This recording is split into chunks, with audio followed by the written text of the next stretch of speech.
Olá, senhores. Vamos aí na resolução da questão 12 da FUVEST, na página 282, ele fala o seguinte, ó. O esquema representa um bloco de vidro com uma cavidade prismática vazia e a trajetória percorrida por um raio de luz incidente no ponto A. Então veja que é o contrário, né? Agora, o que envolve o teu prisma é um vidro. E dentro desse prisma tem uma situação de vácuo, pode ser vácuo, ar. Ele fala que está vazio, não tem material, que acabou formando um triângulo, um prisma para nós, certo? No item A, desenhe a trajetória de um outro raio que entra na cavidade no ponto B, perpendicularmente à face. Então, ó, o item A, vamos fazer ele aqui embaixo, ó. Eu vou copiar essa figura que ele fornece aqui para nós, só que eu vou ampliar ela um pouco mais, tá? Então, olha só que bacana. Ele quer que a gente trabalhe nessa figura aqui agora, e ele quer que a gente determine qual é a trajetória do raio. Então, olha só que bacana. Esse raio de luz, ele está vindo nessa direção aqui, certo? E como ele entra perpendicular à nossa superfície, ele vai manter a direção dele. Então, aqui, ó, esse raio está nessa direção. O ângulo entre ele e a nossa superfície é garantido no texto, que esse ângulo vale 90 graus. Ele entra perpendicular à nossa superfície. Belezinha?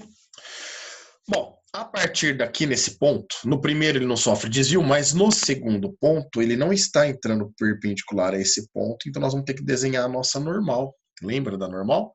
Essa normal, de preferência, ó, tracejada ou pontilhadinha, tá? E é com ela que nós vamos trabalhar. Ela vai ser a nossa referência dos ângulos aí, incidente e refletido.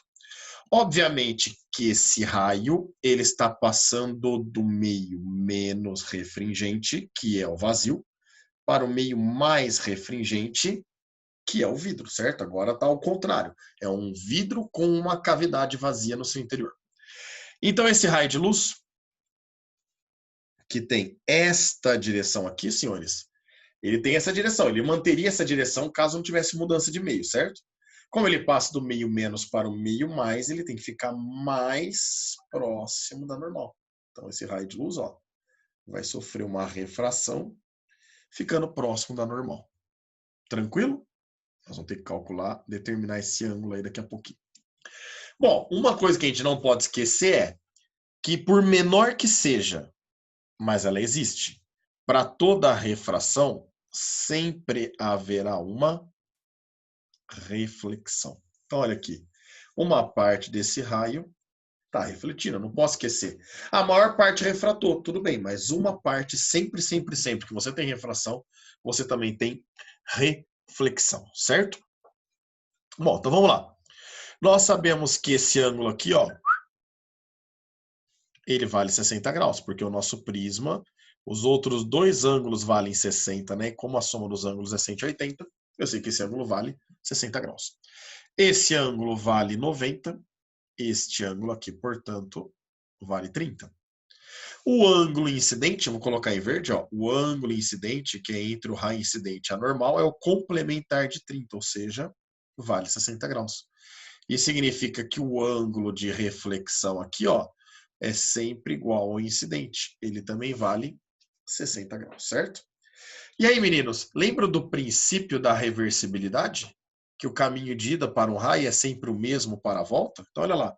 Se na figura original ele entra aqui e sai lá pelo ponto B perpendicular à superfície, é porque no caminho contrário ele entra perpendicular e sai na mesma direção. Então, aqui, pelo princípio da reversibilidade, a gente consegue provar que esse ângulo de refração, ele vale 30 graus. Tranquilo? Bom, no item B. O item B, ele pede para nós calcularmos o índice de refração do vidro. E aí, esse índice de refração do vidro, nós vamos trabalhar nesse ponto A aqui, ó. Olha que bacana. Então, ó, trabalhando no ponto A, temos.